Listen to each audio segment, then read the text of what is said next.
बिहार की राजनीति में एक बार फिर कुछ धमाका होने जा रहा है और इस बार चिंगारी लगा ये एआईएमआईएम के विधायकों की उस तस्वीर ने जिसमें वो सीधे नीतीश कुमार के साथ खड़े दिखाई देते हैं।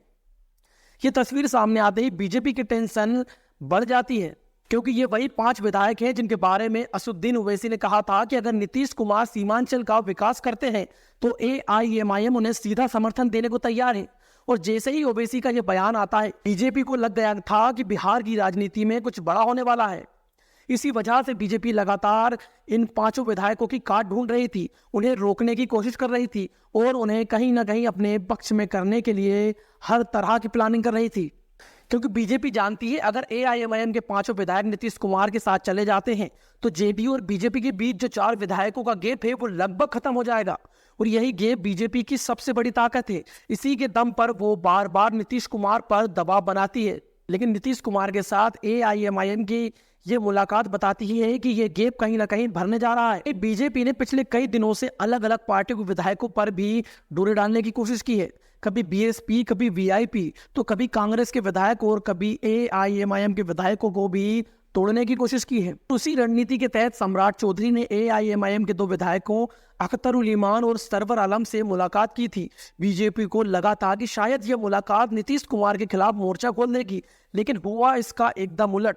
इस मुलाकात के कुछ घंटों बाद एआईएमआईएम के सभी 5 विधायक सीधे नीतीश कुमार से जाकर मिलते हैं। यानी बीजेपी जो सोच रही थी, नीतीश कुमार उससे भी कई कदम आगे निकलते हैं। क्योंकि नीतीश कुमार की राजनीति हमेशा साइलेंट होती है और वो कभी शोर नहीं मचाते, लेकिन जब कोई कदम उठाते हैं तो उसका मतलब होता है कि वो उसकी तैयारी पहले से पूरी कर चुके हैं। और इस बार भी ऐसा दिखाई दे रहा है। अमित शाह ने कोशिश की थी कि नीतीश कुमार के बेटे निशांत कुमार का नाम उछालकर नीतीश को कमजोर किया जा सकता है। बीजेपी ने पोस्टर पॉलिटिक्स भी खेली, संजय झा से भी बयान दिलवाए गए, लेकिन नीतीश कुमार ने उसी पोस्टर को अपने पक्ष में पलट दिया।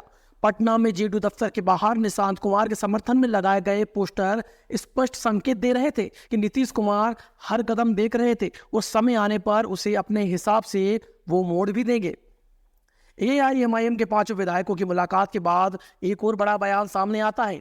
एआईएमआईएम के विधायक मुर्शीद आलम कहते हैं कि सीएम नीतीश कुमार मेरे राजनीतिक गुरु है, राजनीति में लाने वाले वही हैं। मैं उनके एहसान को कभी नहीं भुला सकता, मैं एहसान फरामोश नहीं हूँ। ये बयान अपने आप में बहुत कुछ कह जाता है और इसमें एक संकेत साफ है कि एआईएमआईएम के विधायक नीतीश कुमार को न सिर्फ सम्मान देते हैं बल्कि जरूरत पड़ने पर वो उनके साथ आने को भी तैयार है। अब क्या नीतीश कुमार अपने कुनबे को बढ़ाने में सफल हो जाएंगे? क्योंकि बीजेपी के पास 3 मंत्री पद खाली हैं और नीतीश कुमार के पास 6। इसका मतलब है कि उनके पाले में अभी भी शक्ति ज्यादा है। वो चाहे तो कई छोटे दलों के विधायकों को अपने साथ जोड़ सकते हैं। वो शायद यही वजह है कि वो एआईएमआईएम, बीएसपी, वीआईपी या कांग्रेस सबसे शांत तरीके से बातचीत कर रहे हैं। क्योंकि नीतीश कुमार जानते हैं कि जब तक बीजेपी से बड़ा समूह तैयार नहीं हो जाता तब तक उनका नेतृत्व हमेशा दबाव में रहेगा। बिहार की राजनीति हमेशा उतार चढ़ाव से भरी रहती है और नीतीश कुमार इस उतार चढ़ाव के सबसे अनुभवी खिलाड़ी है।